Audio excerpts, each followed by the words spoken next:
جب بھی معاشرے کے اندر امن ختم ہوگا اس کی بنیاد بنے گی تو ایک چیز، بدگمانی۔ آپ اپنی بیوی کے بارے میں بدگمان ہو جائیں، بھائی کے بارے میں، بہن کے بارے میں، حتیٰ کہ والدین کے بارے میں، آپ کبھی ان کے ساتھ نہیں رہ سکے۔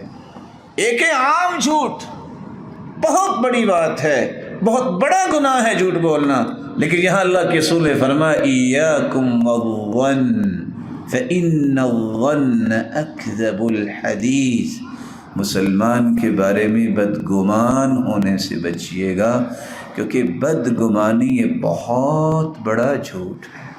عام جھوٹ انسان زبان سے بولتا ہے، بدگمانی جب انسان کو ہوتی ہے تو اس سے دل و دماغ بھی ساتھ لگتا ہے، انسان پازیٹیو تھنکنگ جو ہے، رائٹ سائیڈ کو استعمال نہیں کر رہا، وہ اپنی نیگیٹو تھنکنگ کو سامنے لاتا ہے، تو جب اس کو ہی استعمال کرے گا تو یہ حصہ ڈیڈ ہو جائے گا، استعمال ہی نہیں ہوا۔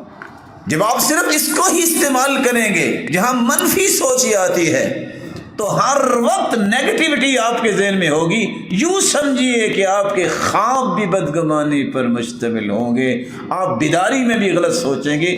24 گھنٹے کا جھوٹ جب انسان بولتا ہے اس کو بدگمانی کہتے ہیں۔ پہلی صف میں بیٹھا ہوگا اور باہر سے آنا سوچا پتہ نہیں کیوں بیٹھا ہے، پتہ کسی کی نیت پہ حملہ کرنا گناہ کتنا ہے۔ اتنا بڑا امام سوری کہتے ہیں میں نے ہمت لگا رکھی لیکن 6 مہینے تک تہجد سے مجھے محروم کر دیا گیا، صرف ایک چھوٹی سی غلطی مجھ سے ہو گئی۔ کیا ہوا کہ ایک شخص رو رہا تھا تو میں نے بول کے نہیں کہا، دل میں کہا انہ مرائی، یہ ریاکاری کر رہا ہے، سزا یہ ملی 6 مہینے میں تہجد نہیں پڑھ سکا۔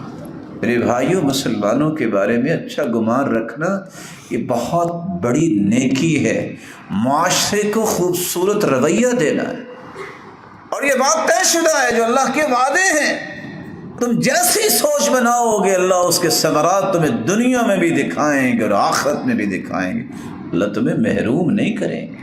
اگر انسان بدگمانی سے نہیں بچتا تو پھر انسان تجسس اور تحسس میں چلا جاتا ہے، تو میں لگتا ہے اچھا کیا کر رہا ہے، کہاں جا رہا ہے، کیا کھا رہا ہے، کیا پہن رہا ہے۔ یہ آپ کا ڈومین ہے کہ آپ اس کو چیک کریں؟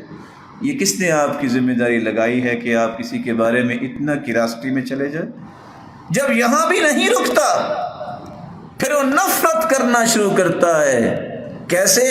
غیبت کرے گا، باتیں بنائے گا، اس نفرت کا آگے حسد کی طرف آئے گا اور آخر قتل و غارت کے لیے تیار ہو جائے گا۔ یہی چیز اللہ کے رسول نے سمجھائی، معاشروں کو برباد کر دیتی۔